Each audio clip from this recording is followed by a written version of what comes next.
Bruce Hornsby says he just loves those covers of his signature song, The Way It Is. I'm John Beaudin from Rocky Stream Music.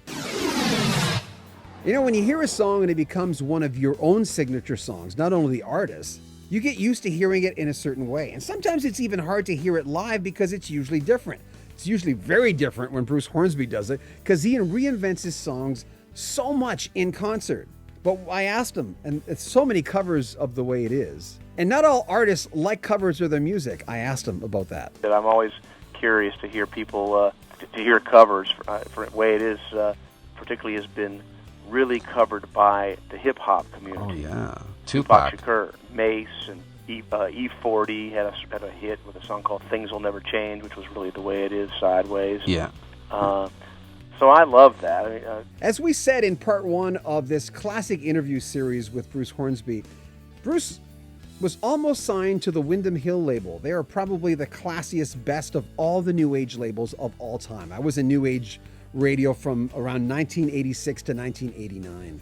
And I love New Age music, but unfortunately it went into smooth jazz, which I didn't love that much, but I followed the format anyway until I couldn't anymore.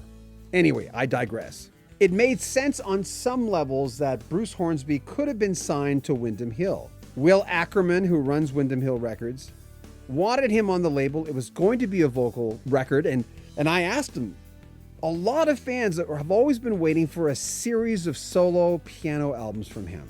I think there are too many people who make solo piano records that are really just derivative, stylistically, of the real greats. And of the real greats, I mean the solo piano records of Bill Evans, of Keith Jarrett, of Chick Corea, McCoy Tyner, Herbie Hancock. You know, there are a few guys that make solo records. There's a guy named Richie Byrack who makes amazing records, but it's very, sort of advanced harmonically for the pop audience, but it's very strong.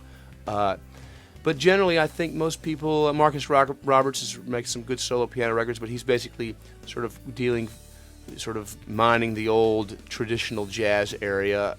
He's sort of almost a historian to me. He's an amazing player. He's just sort of going through the whole jazz literature and doing his version of it. Absolute Zero is a brand new Bruce Hornsby album. Pick it up. I highly recommend it. Go to brucehornsby.com. Make sure you comment on our video, subscribe to our channel, and share our videos. More of our classic interview series, 2 interviews with Bruce Hornsby coming up next week. I'm John Beaudin from Rocky Stream Music.